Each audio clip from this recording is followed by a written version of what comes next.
ایک اور حدیث بہت پیاری ہے، میں آپ کو بتائے بغیر نہیں رہ سکتا۔ حضور اپنے حجرے سے برآمد ہوئے تو آپ نے دیکھا مسجد نبوی کے ایک کونے میں صحابہ بیٹھے ہیں، قرآن کا مذاکرہ کر رہے ہیں۔ مذاکرہ ایک ہوتا ہے درس، ایک شخص بول رہا ہے دوسرے سن رہے ہیں، یہ نہیں، مذاکرہ آپس میں۔ حضور کے چہرے پر بشاشت کے آثار ظاہر ہوئے۔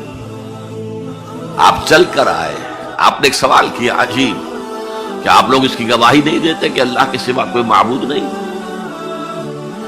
اور میں اللہ کا رسول ہوں اور یہ قرآن اللہ کے پاس سے آیا ہے؟ جواب کیا تھا؟ بلا یا رسول اللہ، بلا یا رسول اللہ، بلا یا رسول اللہ، اللہ کے رسول کیوں نہیں، ہم گواہی دیتے ہیں۔ اب فرمایا جس کے لیے میں نے یہ حدیث سنائی، فاستبشروا، خوشیاں مناؤ، جیسے ہم نے دوسرا جو تھا سورہ یونس کی آیات، فبذالک فلیفرحوا، خوشیاں مناؤ، جشن مناؤ اس قرآن پر۔ فاستبشروا، تو بشارتیں حاصل کرو، فإن هذا القرآن طرفه بأيديكم وطرفه بيد اللہ، اس قرآن کا ایک سرا تمہارے ہاتھ میں، ایک سرا اللہ کے ہاتھ میں۔ سب سے بڑا ذکر جسے قرآن از ذکر کہتا ہے، انا نحن نزلنا الذکر وانا له لحافظون، دی ذکر وہ قرآن ہے، هو الذکر الحکیم وَهُوَ الصِّرَاطُ الْمُسْتَقِيمُ۔ اور تم نماز کی ہر رکعت میں کہتے ہو اهدنا الصراط المستقیم، وہ صراط مستقیم تو اللہ نے تمہیں دے دیا ہے، یہ قرآن ہی تو ہے صراط المستقیم۔ یہ وہ شے ہے کہ جس کے ہوتے ہوئے خواہش نفس آپ کو کج نہیں ہونے دے گی، زیغ نہیں آئے گا، اس کے ساتھ اس کے ہوتے ہوئے کبھی کجی نہیں آئے گی تمہارے اندر، زبانیں التباس نہیں پیدا کر سکے گی، قرآن جو ہے اپنی حفاظت خود کرتا ہے، اس پر باطل حملہ آور ہو ہی نہیں سکتا، نہ سامنے سے نہ پیچھے سے۔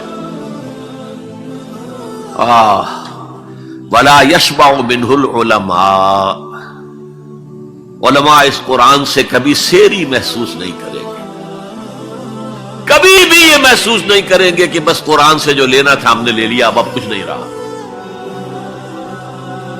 پڑھتے رہیں گے، پڑھتے رہیں گے، پڑھتے رہیں گے، معلوم ہوگا ہر مرتبہ کوئی نئی چیز آ رہی ہے۔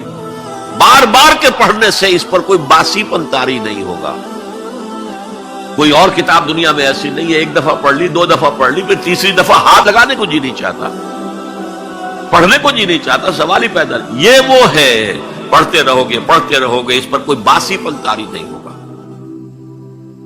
ولا تنقضی عجائبہ، اس کے عجائب کبھی ختم نہیں ہوں گے۔ یہ وہ کتاب ہے جسے جیسے ہی جنوں نے سنا فوراً کہا ہم نے آج ایک بہت عمدہ کلام سنا ہے، کتاب سنی ہے، تو ہم تو ایمان لے آئے، ایک دفعہ سنا ہے